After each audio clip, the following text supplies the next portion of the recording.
Ini adalah salah satu poster display dalam ruangan Sekretariat Mabesa, di mana di sini merupakan gambar dan deskripsi singkat tentang Sultan Ibrahim Mansur Shah, yaitu seorang pemimpin besar umat Islam yang ada di Aceh.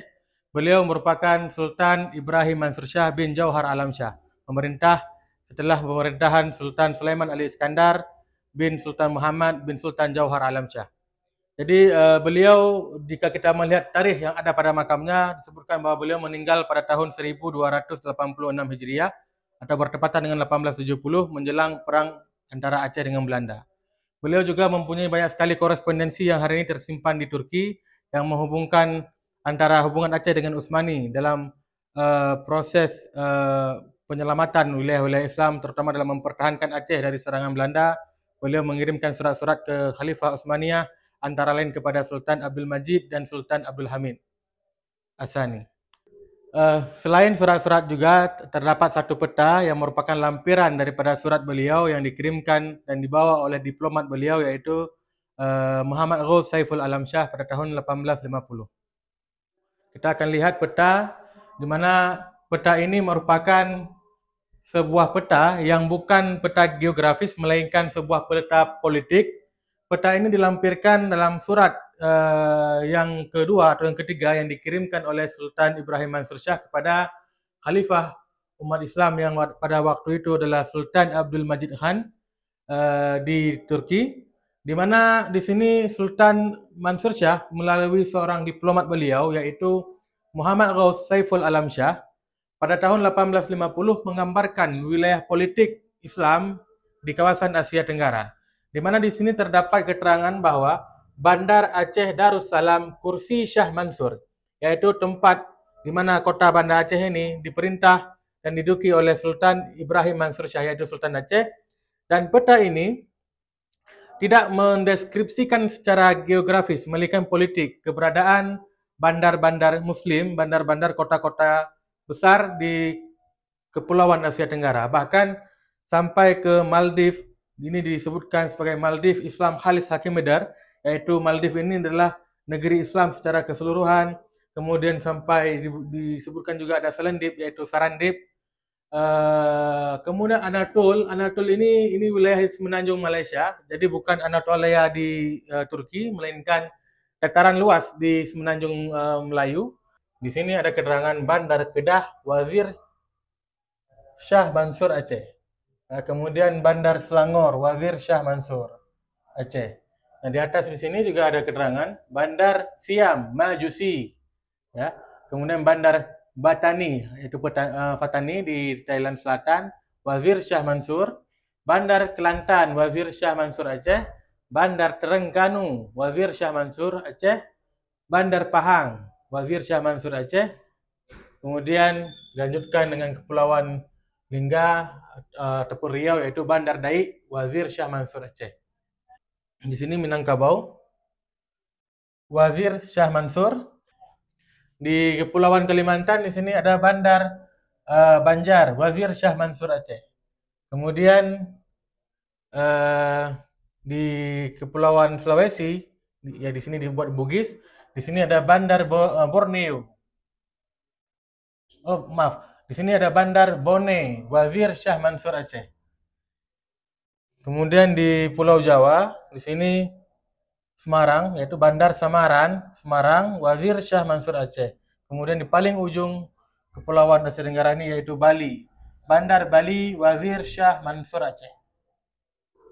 Sultan Ibrahim Mansur Shah selain mendeskripsikan keletakan bandar-bandar di seluruh dari ujung Kepulauan Aceh sampai ke timur Indonesia yang hari ini atau secara umum kawasan di Asia Tenggara ini, terdapat 12 bandar besar, di mana di situ diperintah oleh seorang sultan yang dalam masa itu juga secara tidak langsung mereka juga merupakan wazir daripada Sultan Mansur Shah.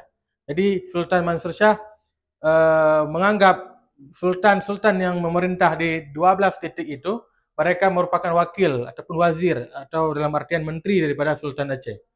Tahun ini peta dibuat 1850 yang dikirimkan sebagai lampiran dari surat Sultan Mansur kepada Khalifah bahwa inilah wilayah Kepulauan Asia Tenggara yang mayoritasnya Islam, yang kemudian mereka diperintah oleh sultan-sultan.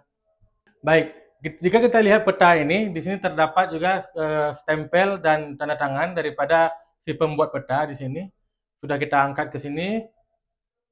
Di sini yang paling besar di atas adalah bagian daripada Bandar Aceh Darussalam Khusri Shah Mansur. Kemudian ada keterangan dalam bahasa Utsmani, ya. Jadi ini bukan bahasa Arab tapi bahasa Utsmani. Kemudian ada qaul haq, ya. Keterangan yang jelas bahwa ini adalah Muhammad Ghus. Tanda tangan daripada diplomat Sultan Mansur, Muhammad Ghus Saiful Alam Shah, dan dibubuhi stempel atau cap Muhammad Ghus.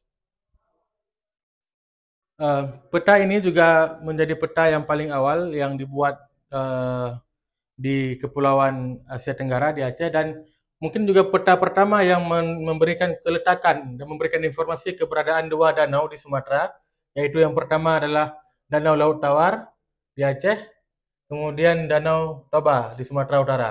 Akan tapi di sini ditulis dalam bahasa Utsmaniyah, ya, yang artinya danau, ya.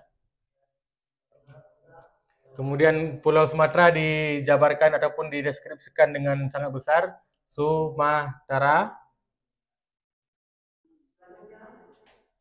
Kemudian keberadaan dataran tinggi di Tanah Aceh juga seperti Isak di Gayo, kemudian Alah di Alas, kemudian Batak, ya, di Sumatera Utara. Nah, bandar-bandar kecil yang ada di sini, ada seperti yang paling kecil adalah Pulau Rondo, ya, kemudian Pulau Weh, Bandar Fidir, ya ini Pidi, Bandar Merdu, Bandar Samalanga, Bandar Pusankan, ya ini Pusangan, kemudian Bandar Teluk Samawi, Bandar Sumatera yaitu Pasai, Aceh Utara hari ini, kemudian Bandar Perlak, Bandar Tamiang, kemudian bandar-bandar di beberapa wilayah di Sumatera, yang kawasan pantai barat dan pantai timur. Kemudian di pantai barat selatan di sini ada Bandar Salun, ada Bandar Daya, Teluk Krut atau Luk Krut yang hari ini kita kenal, Bandar Patik di Aceh Jaya, kemudian Bandar Luk Gelumpang, tulisannya Teluk Gelumpang, Bandar Rikas, Bandar Sabe, kemudian Bandar Tenom, Waila, Bubun, Malabuh, Tanakan, Nagan Raya atau Senagan, Kuala Bate, Suso, Mekek, dan bandar-bandar di wilayah pantai barat Sumatera. Tidak hanya bandar-bandar kecil di Pulau Sumatera, bahkan seperti di Sunda dan Jawa juga disebutkan bandar-bandar di sini seperti Sunda, Betawi, Bandung, kemudian Banyumas, Cirebon, Indramayu, Tegal, dan sebagainya. Keletakan bandar di sini seperti Bandar Betawi, kemudian diberikan keterangan titik-titik di sini yang mana kota Betawi pada waktu itu sudah diduduki oleh Belanda. Kemudian jika kita melihat keletakannya antara Bandar Betawi, Sunda, dan ini sebenarnya ada kesalahan keletakan yang dibuat, dan ini juga karena petanya bukan peta geografis, tetapi peta politik yang hanya menggambarkan bahwa ada bandar-bandar yang kemudian di situ ada masyarakat yang diperintah oleh seorang sultan ataupun oleh seorang kepala kota, apakah itu Syah Bandar dan pemimpin lainnya.